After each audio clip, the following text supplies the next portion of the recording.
Thank you. Mr. Forbes.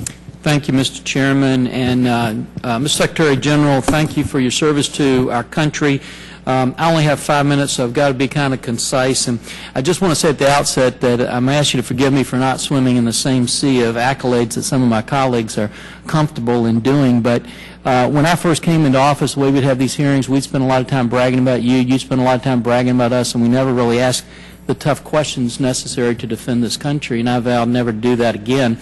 Mr. Secretary, you said that your decisions are strategy-driven, and General, you said that in your written statement that the strategy was driven by security changes. You don't mention in there that it was also driven by $427 billion of cuts. So I want to focus on those security changes. When I first came into office, I had this report that the RAND Corporation did that said if we were involved in a conflict between China and Taiwan, the United States Air Forces would easily defeat the Chinese in that particular situation. Since you've been in the position that you're in, you've canceled the F-22. You've retired 235 F-15s and F-16 fighters. You're now proposing retiring another 123 combat aircraft. You put all our eggs in the F-35 platform, which I think everybody acknowledges is smaller, slower, less lethal than the F-22. And now I see a new study that's come out by the RAND Corporation that takes a totally different tack. It says that we would lose in that conflict between China and Taiwan. Now, I don't have time in the 5 minutes I have to get into specifics of those studies, but my question for you is, do you have any other studies that you can present to this committee that we can review that would refute the conclusion that the RAND Corporation had in this study? Congressman, I'd have to take a look at that study. I certainly... You have not seen this study by the RAND Corporation? I'm not sure. I can't see it from this distance. I certainly... Are you familiar with any study that RAND Corporation did as big as this one was that said that we would lose in that conflict? Congressman, I don't know what the assumptions are in that study. I don't know what the premises were, and you need to allow me to exercise that professional judgment. I will, General. I just want you to say for the record today that you're not aware of this RAND study and you haven't reviewed the study. Is that correct?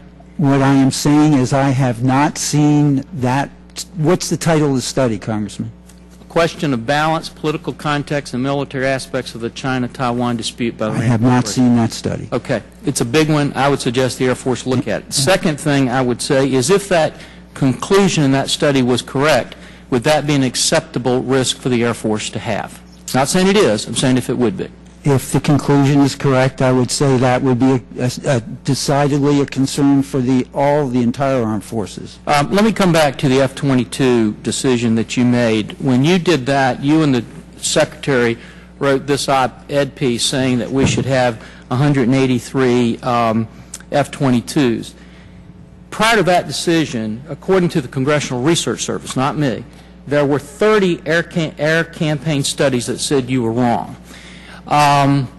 Did you review a single study that said that you were correct and that we should reduce the F-22s down to only 183? And the reason I say it, because right when you did it, the commander of the Air Combat Command said that there were no such studies out there at all.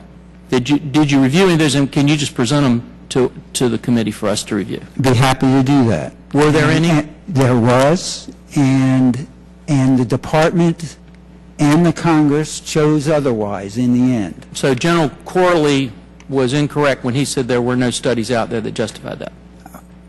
The study that I refer to talked about more than 187 aircraft. If you would present that to us, can you tell us now, General, what's the current strike fighter shortfall that the United States Air Force has?